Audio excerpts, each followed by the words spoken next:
Jabatan Perangkaan Malaysia mengeluarkan data terkini di mana inflasi direkodkan 1.5% pada Februari 2025. Saudara, dalam laporan ni ada beberapa perkara lah yang menarik minat saya dan saya rasa rakyat Malaysia juga akan rasa tertarik lah untuk dengar benda ni.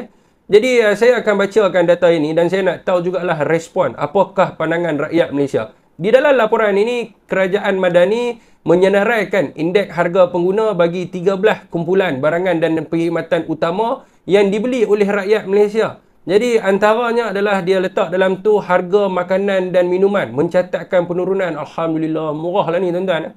Harga pakaian dan juga hasut mencatatkan penurunan. Subhanallah. Harga perumahan, utiliti, gas dan bahan api mencatatkan penurunan. Allahu Akbar. Harga barang hiasan, perkakasan dan penyenggaraan isi rumah pun mencatatkan penurunan juga. Alhamdulillah. Harga produk kesihatan dan pengangkutan pun mencatatkan penurunan. Allahu Akbar. Bagus Anwar ni. Dengan kata lainnya, laporan ini menunjukkan bahawa harga produk dan perkhidmatan ni menurunlah daripada semua sektor. Walaupun dinaikkan cukai, subsidi kena tarik. Dan rakyat sekarang ni beli segala-galanya murah tuan-tuan. Alhamdulillah. Daripada makan, pakai, bil, bahan api dan lain-lain. Semua murah. Terima kasihlah kepada Anwar Ibrahim.